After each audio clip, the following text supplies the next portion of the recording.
Hal terpenting yang sering kita anggap remeh di dalam hidup ini adalah pertemanan. Teman itu bukanlah sekedar orang yang kita kenal, yang sering berinteraksi dengan kita, tapi mereka adalah kisah hidup yang bisa membentuk kita hari ini dan di masa yang akan datang. Jadi peranan teman itu sangat berpengaruh terhadap hidup kita, apalagi kepada kesuksesan kita. Untuk itu kita perlu selektif dalam memilih-milih teman. What kind of person you wanna be? Kalau kita ingin seperti A, maka kita bergaul dengan A. Kalau kita ingin seperti B, maka kita bergaul dengan B. Ada quote yang mengatakan bahwa kita adalah rata-rata dari 5 orang yang ada di sekitar kita. Jadi sifat kita, mindset, bahkan financial atau isi dompet kita bisa ditebak hanya dengan melihat siapa orang-orang yang terdekat dengan kita. Sebagai contoh, kalau kita dekat dengan pandai besi, maka kita akan terkena baunya. Baliknya kalau kita berteman dengan pedagang parfum, pasti kita akan kecipratan harumnya. Saya berikan sebuah analogi. Kamu dan teman-temanmu sedang berada di dalam sebuah mobil menuju ke suatu tempat. Let's say ke pantai.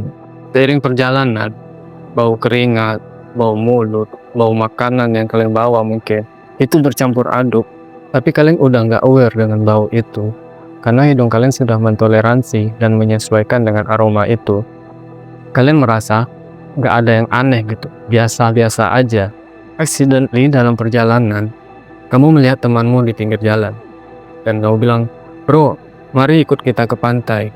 Singkat cerita, saat dia membuka pintu, dia berkata, bau apa ini?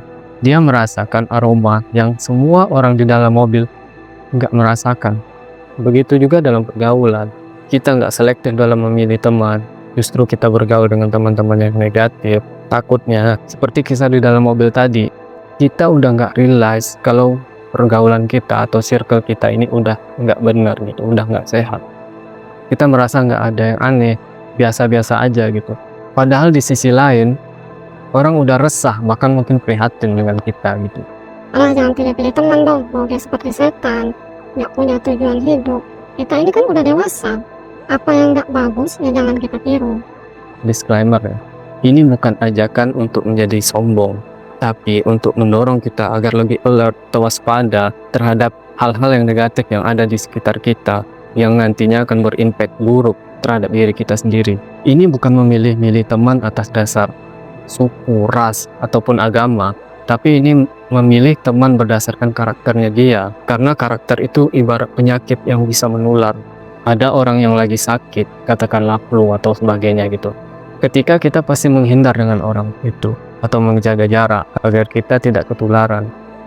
Awareness seperti ini juga yang seharusnya kita terapkan di dalam pergaulan kita, agar kita tidak tertular atau salah jalan nantinya. Di dalam stoicisme, ada prinsip yang namanya dichotomy of control atau dikotomi kendali. Jadi di dalam hidup ini ada hal-hal yang di bawah kendali kita dan ada hal-hal yang di luar kendali kita. Hal-hal yang di dalam kendali kita seperti sikap kita, perkataan kita, keinginan kita, tujuan kita, termasuk dalam memilih teman dan sebagainya.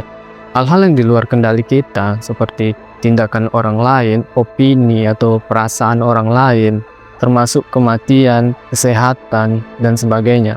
Tugas kita adalah memfokuskan apa-apa yang di bawah kendali kita. Misalnya, bangun pagi ketimbang bangun siang, sarapan dengan makanan yang sehat ketimbang makan junk food, fokus mencapai goal ketimbang dengan membuang-buang waktu dengan hal-hal yang tidak berguna, langsung mengerjakan tugas ketimbang dengan membuang-buang waktu menunda-nunda atau procrastination, berkumpul dengan orang-orang yang positif saja, dan sebagainya dan sebagainya. Lebih baik kita punya teman sedikit tapi positif daripada kita punya banyak teman tapi negatif. Sebagian dari kita mungkin merasa mempunyai sedikit teman itu suntuk atau mungkin kesepian, padahal nggak ada korelasinya sama sekali. Di dalam artikel The New York Times yang berjudul The Surprising Effect of Loneliness on Health, yang artinya efek mengejutkan dari kesepian terhadap kesehatan. Di situ dijelaskan bahwa rasa kesepian tidak ada korelasinya dengan jumlah teman.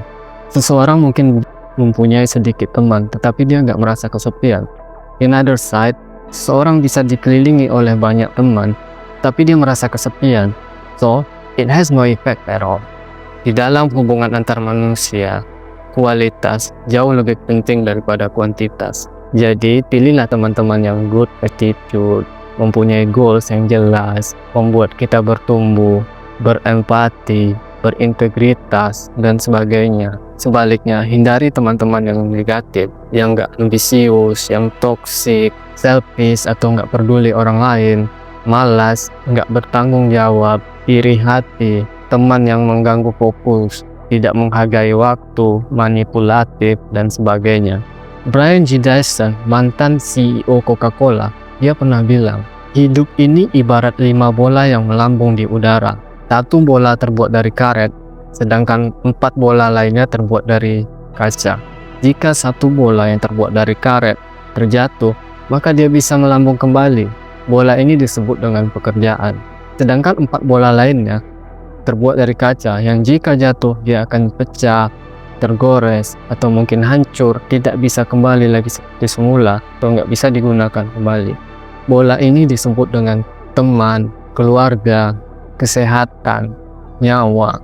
Jadi berusahalah untuk menjaga keseimbangan di dalam hidup kita. Don't invest yourself in the wrong people. Jangan investasikan diri kita kepada orang-orang yang salah, karena dia akan menghancurkan kita dan butuh waktu bertahun-tahun untuk memperbaikinya kembali. Sedangkan waktu adalah harta yang terus-menerus berkurang dalam hidup kita. Jadi jangan hamburkan kepada orang-orang yang tidak membuat hidup kita menjadi lebih baik. Dan Pena pernah berkata, "Show me your friends, I will show you your future." Tunjukkan aku siapa temanmu, maka akan aku tunjukkan masa depanmu.